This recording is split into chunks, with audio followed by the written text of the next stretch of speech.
বেসরকারি খাতে ঋণ প্রবৃদ্ধি নেমেছে ২০ বছরের মধ্যে সর্বনিম্ন। বিনিয়োগ মন্দা কাটাতে জুনে সুদহার কমানোর উদ্যোগ নিচ্ছে কেন্দ্রীয় ব্যাংক। ঠিক এমন সময় বাড়ানো হলো গ্যাসের দাম, যা বিনিয়োগকারীদের দিচ্ছে ভুল বার্তা। এমন মন্তব্য করে ব্যবসায়ী বলছেন রাজনৈতিক অনিশ্চয়তায় বিনিয়োগ বাড়বে না।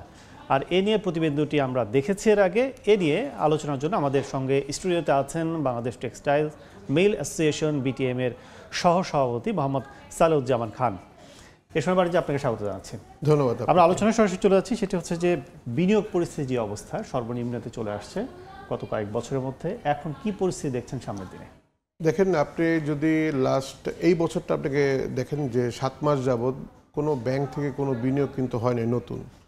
আর পুরাতন যে ধরনের ফ্যাক্টরিগুলো আমাদের এখন রানিং আছে, তারা কিন্তু ওয়ার্কিং ক্যাপিটাল ক্রাইসিসে ভোগ করতেছে।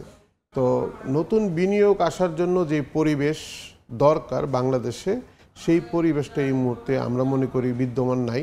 তার একটা মেন কারণ হলো পাওয়ার। আমাদের এনার্জি ক্রাইসিস আমরা ভুগতেছি অনেক দিন যাবৎ। সেখানে প্রায় 400% উপরে আমাদের গ্যাসের দাম বাড়ানো হলো শুধু এই সেক্টরেই। এরপরেও কিন্তু আপনি নিরবিচ্ছিন্ন কোনো গ্যাস সংযোগ পাচ্ছি না, এবং বর্তমানে লোডশেডিংয়ের পরিমাণ অনেক বেশি। প্রায় আমার এলাকাতে 4 থেকে 5 ঘন্টার মতো গত 7 দিন যাবৎ লোডশেডিং থাকতেছে, এবং গ্যাসের স্বল্পতার জন্য ফ্যাক্টরিগুলো 50% ইফিসিয়েন্সিতে চলতেছে। আমাদের টেক্সটাইল সেক্টরে যদি কোনো ইন্ডাস্ট্রি চলতে হয়, তাকে মিনিমাম 90 to 95% ইফিসিয়েন্সি চলার প্রয়োজন। কিন্তু গ্যাস যদি অন টাইম আমরা না পাই, তাহলে এই ফ্যাক্টরিগুলো 50% ইফিসিয়েন্সি চলে, যার ফলে যেই ধরনের ফ্যাক্টরিগুলো অবকাঠামো তৈরি আছে, ওয়ার্কার আছে, অর্ডার আছে, সেই ফ্যাক্টরিগুলো এখন রান করতে পারতেছে না। এর ফলে একটা নেতিবাচক প্রভাব পড়বে আমাদের ব্যাংকিং সেক্টরে। কারণ কোনো শিল্প উদ্যোক্তা যদি কোনো পণ্য বিদেশ থেকে একটা বিষয় জানতে চাই, সেটি হচ্ছে আপনারা দীর্ঘদিন ধরে এই পাওয়ারের সংকট বলছেন, কিন্তু সেক্ষেত্রে যদি বলেন যে উৎপাদনশীলতা কমে যাচ্ছে আপনাদের, এটার কারণে সমাধানটা কি? সমাধান হলো, যেটা আমাদের আগেই নেওয়া দরকার ছিল, তো বাংলাদেশের নিজস্ব উদ্যোগে নিজেদের যে গ্যাস, তার এক্সপ্লোরেশন করা দরকার ছিল। বিগত 10 বছরে কোনো গ্যাসের অনুসন্ধান কিন্তু আমরা দেখিনি। আমরা দেখেছি বিদেশ থেকে ইম্পোর্ট করার নীতি। তার ফলেই কিন্তু আজকে আমরা সবাই সাফার করতেছি। ইউক্রেন যুদ্ধের পর গ্যাসের দাম বেড়ে যায়, এরপরে কিন্তু আমরা গ্যাস আর ইম্পোর্ট করতে পারিনি ডিউ টু অনেক দাম বেড়ে যাওয়ার কারণে। বাট বর্তমান সরকার নতুন করে উদ্যোগ নিয়েছে যে কিভাবে নতুন করে গ্যাস বাংলাদেশ থেকে আমরা এক্সপোর্ট করতে পারি। এটা সময়ের দরকার, এটা রাতারাতি হবে না। বর্তমানে আমাদের গ্যাসের ডিমান্ড 3000 মিলিয়ন ঘনফুট পার ডে। আমাদের নিজস্ব প্রোডাকশন আছে 2100, আর আমরা ইম্পোর্ট করতেছি 6 থেকে 700। বাট আমার ইম্পোর্ট করার ক্যাপাসিটি আছে 1000। আমি মনে করি এখনই আমাদের 1000 MMCF ঘনফুট গ্যাস ইম্পোর্ট করে আমার বর্তমান যে ফ্যাক্টরিগুলো আছে, সেখানে যদি আপনি সাপ্লাই দিতে পারেন, আমরা একটা পজিটিভ রিফ্লেকশন আমাদের ব্যাংকিং সেক্টরে দেখব। এবং আমাদের যে শিল্প উদ্যোক্তারা বিগত 10 বছর 20 বছর ব্যবসা করতেছে, সুনামের সহিত তাদের সুনামটা রক্ষা হবে।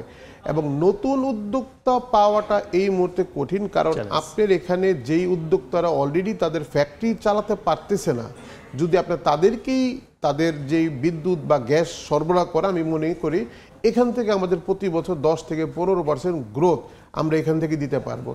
আর টাকা থাকলেই কিন্তু ব্যবসায়ী হয়তোবা হওয়া যাবে, বাট শিল্প উদ্যোক্তা হওয়ার সম্ভাবনা নাই। আপনারা শিল্প খাতে আপনার বড় একটা অংশ বিটিএমে, সেক্ষেত্রে সরকারকে এই যে সংকটকালীন যে আমদানি করা সবকিছু মিলে, এই ব্যাপারে সরকারের সাথে কোনো আলোচনা হয়েছে কিনা? দেখেন, আমরা অনেকদিন যাবৎ লাস্টে আমরা বিআরসিতে আমরা গণশুনানিতে দেখিয়েছি যে গ্যাসের যে মূল্য বর্তমানে আমাদের শিল্প দিচ্ছে, তার ব্ল্যান্ডিং প্রাইস হলো, আজকের প্রাইস হলো 22 থেকে 23 টাকা। বাট শিল্প অলরেডি 31 টাকার উপর পেমেন্ট দিতেছে। এর একটাই কারণ যে পুরো বাংলাদেশের 42% মতো গ্যাস ব্যবহার হয় পাওয়ার জেনারেশনের জন্য, এবং সারে দেওয়া হচ্ছে, আমাদের সিএনজিতে দেওয়া হচ্ছে। বাট সবার যে ভর্তুকি, সবাই কিন্তু সিএনজি ছাড়া সবাইকে সাবসিডি প্রাইসে সরকার গ্যাস সাপ্লাই দিচ্ছে। বাট প্রোডাক্টিভিটি কিন্তু একমাত্র শিল্পে, কারণ আপনি জানেন ফরেন কারেন্সি ইম্পোর্ট করার জন্য আমাকে শিল্প দরকার, এবং এই মুহূর্তে আপনি 25% গ্যাস আমরা বিদেশ থেকে ইম্পোর্ট করছি ডলার দিয়ে।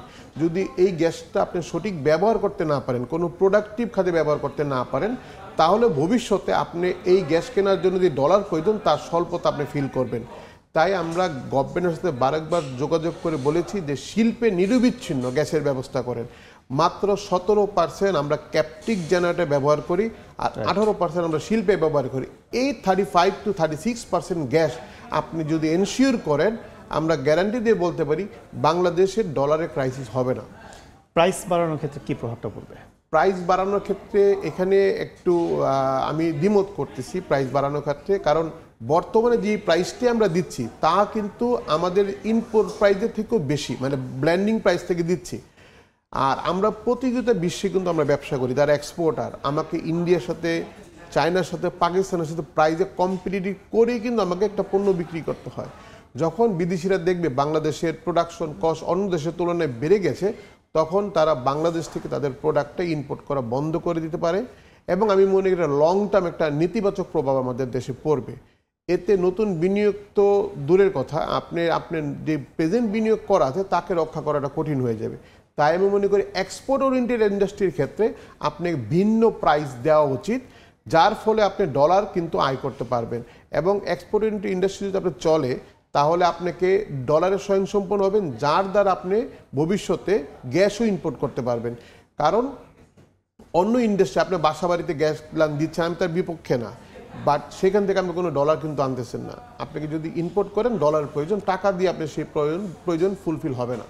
একটা বিষয় সেটা হচ্ছে যে অনেক ব্যবসা প্রতিষ্ঠান ক্লোজ করে চলে গেছে সরকার পরিবর্তনের পরে।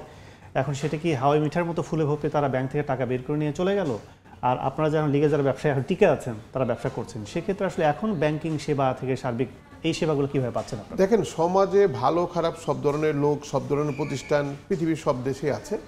তো কিছু প্রতিষ্ঠান তারা আসলে ফ্যাক্টরি চালানোর জন্য ফ্যাক্টরি করে, ব্যাংক থেকে টাকা নিয়ে যাওয়ার জন্য তারা এই ধরনের ইনভেস্টমেন্টগুলো করেছে। সমাজ থেকে যদি আমরা মনে করি আমাদের ব্যাংকিং যে সমাজ, সেখান থেকে কোটি কোটি টাকা আসলে লুট বা বিদেশে পাচার হয়ে গেছে, যার দায়ভার আমি আমার প্রতিষ্ঠান থেকেও কিন্তু সাফার করতেছি, এবং বাংলাদেশের প্রতিটা নাগরিক তার জন্য সাফার করবে।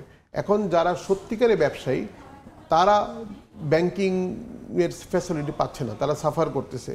এবং আমি মনে করি বর্তমান গভর্নর সাহেব উনি যথেষ্ট প্রজ্ঞাবান লোক, উনি এই ব্যাপারে জানেন, এবং উনি চেষ্টা করতেছেন যে কিভাবে এই ব্যাংকিং সেক্টরকে আবার ঘুরে দাঁড়ানো যায়, বাট এটা সময় সাপেক্ষ। তাই আমি মনে করি লং টার্ম এবং শর্ট টার্ম আমাদের বিভিন্ন পলিসি নিতে হবে, এবং আমাকে আইডেন্টিফাই করতে হবে বর্তমানে যেই বিজনেসম্যানটা বা যে ফ্যাক্টরি গ্যাসের অভাবে সে ক্লাসিফাইড হয়ে গেল, আর যে ব্যাংক থেকে টাকা নিয়ে বিদেশে চলে গেল সে ক্লাসিফাইড হলো, দুটাকে এক চোখে দেখলে হবে না।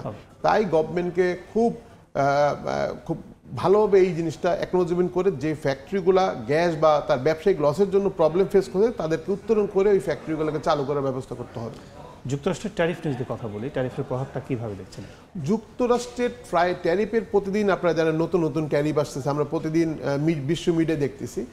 আমি মনে করি চায়নার সাথে আমেরিকার এখন পর্যন্ত যে প্রবলেমটা আছে তা আমাদের জন্য হয়তো বা ভালো দিকে যাবে, কারণ চায়নার অল্টারনেটিভ হিসেবে পুরো পৃথিবী, ইন্ডিয়া, বাংলাদেশ, ভারত, বিভিন্ন দেশ, পাকিস্তান, ভারত আছে, সেখান থেকে কিন্তু তার অল্টারনেটিভ সোর্স খুঁজবে। তাই আমি মনে করি এটাকে আমি প্রবলেম না, এটা বাংলাদেশের অপরচুনিটি হিসেবে আমি মনে করতেছি। আর আমাদের সাথে ইউএসের কিন্তু ট্রেড যে গ্যাপ, এটা কিন্তু খুব বেশি আসলে না, এটা মাত্র $6 বিলিয়ন গ্যাপ আছে। আমরা অলরেডি ইউএসের সাথে যোগাযোগ করেছি, যেখানে বাংলাদেশ এম্বাসি আছে, যে আমরা প্ল্যানিং করেছি ইউএস থেকে আমরা কটন ইনপুটটা বাড়িয়ে দিব। এবং বর্তমান ইউএস গভর্নমেন্টের একটা সার্কুলার আছে, 25% যদি ইউএসের কোনো পণ্য ব্যবহার করে কোনো প্রোডাক্ট আমরা ইউএসএতে এক্সপোর্ট করি, তাহলে সেই ক্ষেত্রে ট্যারিফ হবে 10% অনলি, যেখানে আমরা 15+10 এখন দিচ্ছি।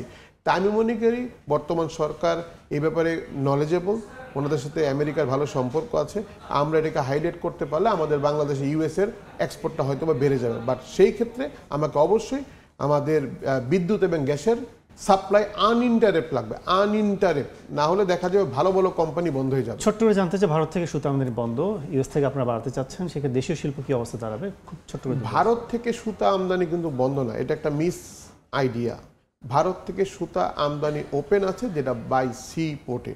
আমরা শুধু বলেছি যে বেনাপুল বন্দর একটা অসুরক্ষিত বন্দর, আমরা মনে করি চিটাগংয়ের তুলনায়।